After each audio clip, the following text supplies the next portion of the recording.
Welcome to উড়ান পাঠশালা। আমি জেএনকে sir. যে বিষয়টা তোমাদেরকে পড়াচ্ছি বা পড়াবো পরবর্তীকালে সেটা হচ্ছে ওয়েস্ট বেঙ্গল পুলিশ কনস্টেবল, যেটা পরীক্ষা খুব শীঘ্রই আসতে চলেছে। সেখানে মাত্র 10 নম্বরের ইংলিশ আছে, কিন্তু এই 10টা নম্বর আমাদের একটা কম্পিটিটিভ এক্সামসের ক্ষেত্রে ভীষণ ইম্পর্টেন্ট। সুতরাং সমস্ত পার্টটা কি শুধু ইংলিশটা বাদ দিয়ে বাকিগুলোকে পড়বো, এটা কিন্তু কখনোই না। সুতরাং একদম ক্লাসে চলে আসছি, আর এই যে মডেল যে কোয়েশ্চেন্স গুলো করাচ্ছি ঠিক সেম টাইপ অফ কোয়েশ্চেন্স তোমরা প্র্যাকটিস করবে, বা আমরাও এখানে তোমাদেরকে প্র্যাকটিস করাবো। কেমন? চলো একদম ক্লাসে আসি। সেট 3, এটা হচ্ছে ওয়ান ওয়ার্ড সাবস্টিটিউশন। কেমন? কি আছে? সিভিয়ারলি অ্যাবিউসিভ, অ্যাবিউজ ওয়ার্ডটার মিনিং ডেফিনেটলি জানো। রাইটিং ইন জার্নালস, এটা খুব খারাপ লেখা যে জার্নালস যেগুলো হয় সেটাকে কি বলে না? অপশন সি, তাকে বলে স্কুরিলাস। কেমন? সার্কাস্টিক কথাটা বানাচ্ছে বিদ্রুপ, মক, তাই তো? দেখো সার্কাস্টিক প্রত্যেকটা অপশনস তোমাদেরকে একটু বোঝার সুবিধার জন্য এখানে করে দেওয়া আছে। মক বা হিউমার, যেটা আমি বলছিলাম, ঠিক আছে? ইমাজিনারি মানে তো জানোই। নেক্সট কোয়েশ্চেনে আসি, সেটা হচ্ছে কল আপন গড, গডকে বা এরকমই কোনো পাওয়ারকে ডাকা, কল আপন গড, ঠিক আছে, or power etcetera for help or protection, যেটা আমরা করি সচরাচর, তো সেটাকে বলা হয় ইনভোকেশন। কেমন? ইনভোকেশন। আচ্ছা, ইন আনডেট ওয়ার্ডটা দেখবে তোমরা এখন নিউজ পেপারও, এই তো রিসেন্টলি যেসব বন্যাগুলো হচ্ছে সেখানে এই ওয়ার্ডগুলো নিউজ পেপারে, বিশেষ করে আমি ইংলিশ নিউজ পেপারের কথা বলছি, ইনানডেটেড মানে ফ্লাডেড, এই ইনানডেশন ওয়ার্ডটা পাবে। ইনানডেশন মানে হচ্ছে ফ্লাড। কেমন? বাকি অপশনস গুলো এখানে তোমাদেরকে দিয়ে দেওয়া আছে, দেখো তোমরা একটু দেখে নিতে পারো, এগুলোকে নোট করে নেবে অবশ্যই।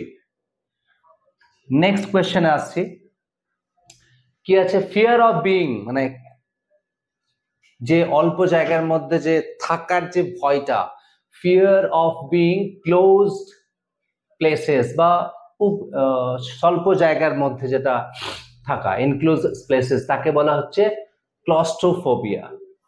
ঠিক আছে? এই জেনোফোবিয়াটা অনেকবার স্টাফ সিলেকশন কমিশনের এক্সামে এসছে। জেনোফোবিয়া হচ্ছে ফিয়ার অফ ফরেনার। কেমন? ফরেনারদেরকে দেখলে যেটা ভয় পাও সেটাকে বলা হচ্ছে জেনোফোবিয়া। বাকিগুলো এখানে দিয়ে দেওয়া আছে, দেখো false beliefs that are the part of mental illness, মানে কোনো ভুল ধারণা থেকে বা কোনো চিন্তা ভাবনা থেকে যে একটা অসুস্থতা হয়ে যায় না, মেন্টাল ওয়ারিনেস কাজ করাটাকে বলা হচ্ছে প্যারানোমিয়া। ঠিক আছে? নেক্সট দেখো, প্রত্যেক কটা বলাই আছে এই অপশনস গুলো, যে অ্যাগোরাফোবিয়া হচ্ছে ইজ অ্যান অ্যাংজাইটি, না একটা উদ্বিগ্নতা বা ডিসঅর্ডার। কিসের জন্য? না intense fear of a situation, কোনো পরিস্থিতির ক্ষেত্রে। এমন যেটা তোমাদের পরীক্ষায় দিলে এরকম একটা সিচুয়েশন তৈরি হয়ে যায়। ঠিক আছে?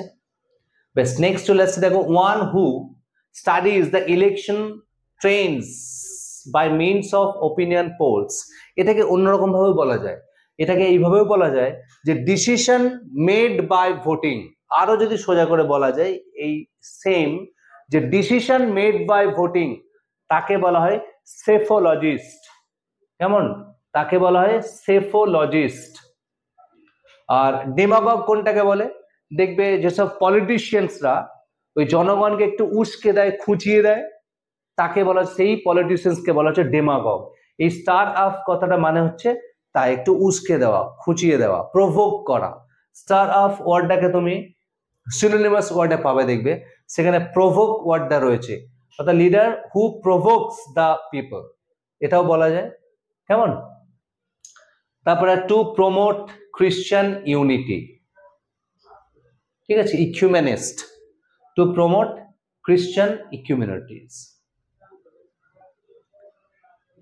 আর next question number 25, he is gone. He is gone, এখানে একটা ভীষণ ট্রিকি কোয়েশ্চেন, এটা খেয়াল করে দেখো, যে হি ইজ গন, এখানে গন কি? Verb, adjective, adverb, preposition. দেখো প্রেপোজিশন তো কখনোই হতে পারে না, প্রথমে আমরা এটাকে এলিমিনেট করে দিই। হওয়ার মধ্যে তিনটের মধ্যে একটা হতে পারে, অ্যাডভার্বও হতে পারে না দেখে যা মনে হচ্ছে। তাহলে হওয়ার মধ্যে দুটো রইল, এ আর বি। কি করে আমরা আইডেন্টিফাই করব? এবার বলি, এখানে গনটাকে ভার্বের মতো দেখতে লাগলো, দিস ইজ নট ভার্ব। এটা হচ্ছে ভার্বের ডেফিনেটলি ভিটি ফর্ম, বাট যে কোনো ভার্বের ভিটি ফর্মটা অ্যাডজেক্টিভের কাজ করে, সেই কারণে এখানে বলবো আমরা এটাকে অ্যাডজেক্টিভ। কেন অ্যাডজেক্টিভ বলবো সেটাও বলি। এখানে গন ওয়ার্ডটার মিনিং কি? এখানে গন ওয়ার্ডটার মিনিং হচ্ছে, এই যে গন ওয়ার্ডটার মানে হচ্ছে অ্যাবসেন্ট। ঠিক আছে, এখানে গন ওয়ার্ডটার মানে কি? অ্যাবসেন্ট। তাহলে অ্যাবসেন্ট যদি হয় তাহলে সেটা দেখো, তুমি খেয়াল করে দেখো, আমি এই রিপ্লেস একটা সেন্টেন্স লিখছি, দেখো he is absent.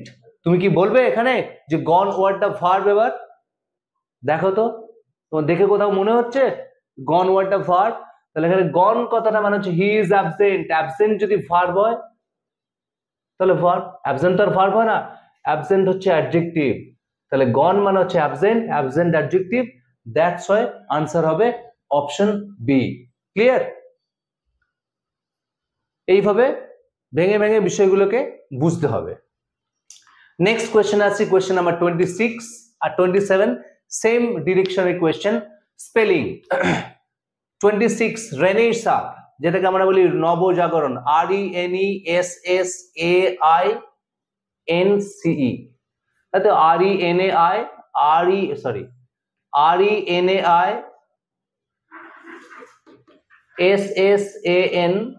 RENAISSANCE, renaissance spelling হচ্ছে এটাই।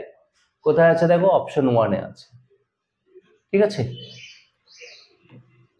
অ্যাডমিশন ADMISSION, এগুলো ভীষণ কনফিউজিং।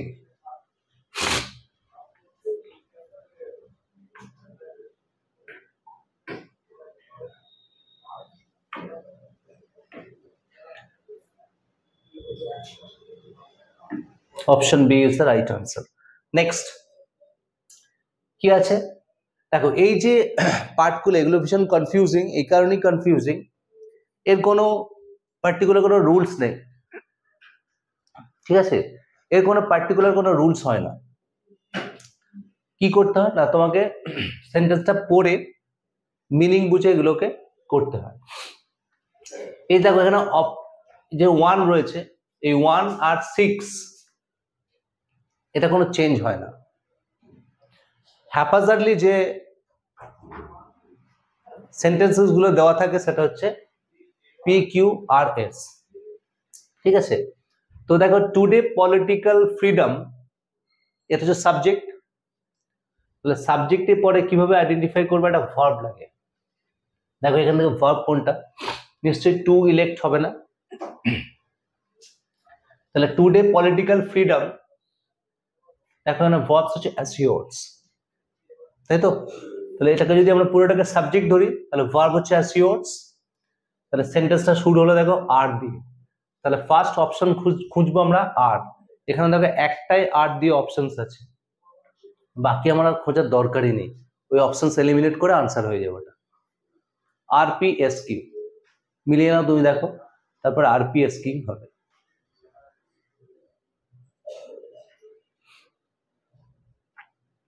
নেক্সট আসি দেখো বাইফার। আচ্ছা এই প্রসঙ্গে একটুখানি বলে রাখি, এই বাইফার ওয়ার্ডটা যেখানে দেখবে, এটা এরর কারেকশনের ক্ষেত্রে ভীষণ ইম্পর্টেন্ট একটা পয়েন্ট, তো মেনশন করে রাখি তোমাদেরকে। বাইফার থাকা মানে সেন্টেন্সটা সুপারলেটিভ ডিগ্রি হবে।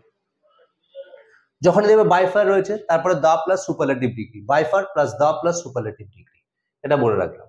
আচ্ছা, by far the most logical step, তাহলে by far the most logical step কি হতে পারে? কি more logical step to relieve the housewife, হাউসওয়াইফকে রিলিভ করতে, অফ রুটিন, তাদের যে রুটিন, রোজের যে রুটিন, তাকে রিলিভ করতে গেলে দেখো পি দিয়ে শুরু হচ্ছে, তাহলে পি দিয়ে একটাই অপশন রয়েছে, সেটা হচ্ছে অপশন বি। বাকি অপশনস গুলো তুমি পুট করে দিলে একটা মিনিংফুল প্যাসেজ তৈরি হয়ে যাচ্ছে। কেমন? বেশ, নেক্সট কোয়েশ্চেনে আসছি, question number 30. This is the last question. কি করতে হবে না, change into active to passive, অর্থাৎ ভয়েস চেঞ্জ। কি আছে দেখো, তুমি কি করবে, এটা সেন্টেন্সটা দেখো কনফিউজ করার জন্য বেশ বড় সড়ো করে দেওয়া আছে। তোমার ফার্স্ট কাজ হচ্ছে সাবজেক্টটাকে, ভার্বটাকে আইডেন্টিফাই করা। এটা সাবজেক্ট, এটা ভার্ব, এটা অবজেক্ট। ঠিক আছে, এবার দেখো অবজেক্টের পরে রেস্ট পার্টটা আছে, এই যে রেস্ট পার্টটা যেটা, এটা অবজেক্টের পরে আছে। তুমি যখন প্যাসিভ করবে, যেটা অবজেক্ট আসবে অর্থাৎ প্রিন্সিপাল অবজেক্ট আসবে, তারপরে রেস্ট পার্টটা লিখে দেবে। অর্থাৎ অ্যান আর্জেন্ট মিটিং ওয়াজ কনভেইন, কনভেইন মানে হচ্ছে আহ্বান করা, মানে ডাকা হয়েছিল আর কি, একটা meeting. An urgent meeting was convened by the principal to discuss the change schedule of board exams. ঠিক আছে, তাহলে অপশনস কোথায় আসছে দেখো, an urgent meeting was conveyed, তাহলে অপশন 1, তাই তো? কিন্তু এখানে দেখো ভার্বের পরে 2 + ভার্ব চলে এসছে, আর এগুলো তো সাবজেক্ট অবজেক্টের মধ্যে পড়েই না, সুতরাং এগুলোকে প্রথম থেকেই এলিমিনেট করে দেওয়া হয়। তাহলে নেয়ার মতো এই দুটো, এটাকে নিতে পারলাম না, কারণ কি না অবজেক্টের পরে রেস্ট পোর্শনটা রয়েছে, সেই জন্য এটা অবজেক্টের পরেই আমাদেরকে রাখতে হলো, কারণ এখানে প্রিন্সিপালটা অবজেক্ট হলো, তারপরে রেস্ট পার্টটা রইলো। কেমন? বেশ, ঠিক এইভাবে এগুলোকে এলিমিনেট করে আনসারগুলোকে করতে পারবে। কেমন? So thank you very much, please stay with us, follow us and like us and subscribe our YouTube channel.